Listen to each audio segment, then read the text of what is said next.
were blessed with fluffy hair, the Karate Kid, David Hasselhoff before he became the Hoff, and the births of Sandy and David.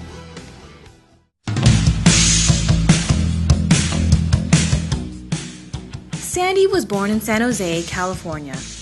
Her mother recalls her being a pretty baby, a pretty ugly baby. Ugly or not, she had a happy childhood. She really was Daddy and Mommy's little girl, and a very good little sister. Her early years were spent playing with her siblings every day. They would play ball, ride bikes, swim. Judging by Sandy's frilly dresses and innocent face, you would think she is a sweet little thing. But looks can be deceiving. At an early age, Sandy was a true tomboy and started to dabble in mischief with her brother Tony and her naughty friends. Their pastimes included breaking glass bottles in parking lots, playing jokes on people in chat rooms or on the phone, and beating up boys, to name a few. In college, Sandy's bottle-breaking days ended and her karaoke and eating frenzy days began with the influence of her... At this point in life, Sandy was content. Her friends were amazing.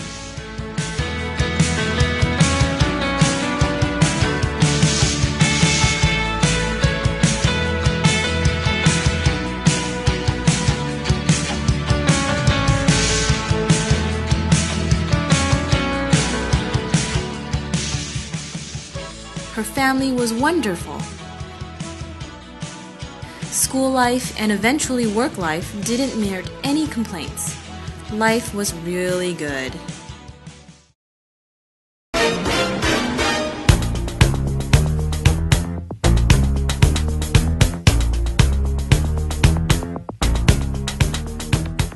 David was born in Pennsylvania, but spent most of his childhood in Taiwan.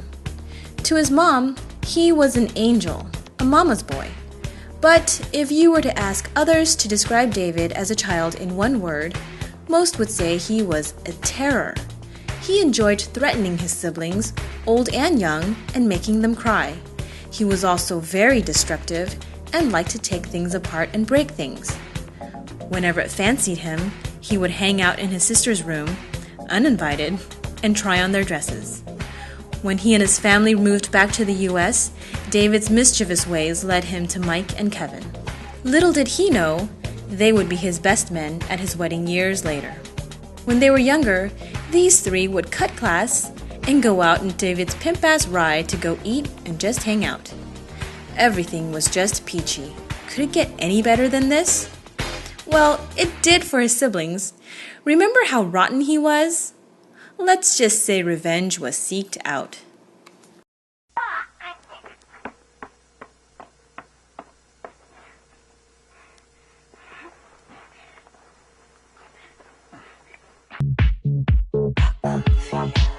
It's been said and done. Every beautiful thought's been already sung.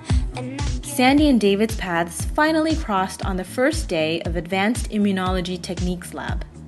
David noticed a cute girl, while Sandy noticed a long-haired, bearded man, the opposite of cute. He was shy and she was not interested. Until one day, David recognized Sandy studying in the student center. As he wrestled with the idea of approaching her, Sandy noticed a pair of legs pacing back and forth, back and forth. She looked up to see David. He finally approached, and this was the start of something wonderful. David eventually cleaned up his look, making Sandy realize that, hey, he's not a bad-looking guy after all. One day, he gathered enough courage to ask her out. Their little driving range date extended to a day-long outing. After several more dates, these two realized they have found someone truly special. After a year of dating, this happy couple went on a road trip to celebrate their anniversary. They made a quick stop at Pismo Beach. As the sun was dipping, David presented Sandy with a gift, a Viewmaster. This turned out to be the best slideshow ever, because the last photo was of David on one knee holding up a ring. Utterly taken by surprise, she dropped the Viewmaster and found David kneeling before her. holding up a ring, and asked, "Will you marry me?" Without any hesitation whatsoever, Sandy said yes. Here we are today at Sandy and David's wedding. We've witnessed their vows, their first kiss, their first moments as a married couple. This is the beginning of a long, joyful, and adventurous ride. And hopefully not in this, but something smooth and beautiful, like this.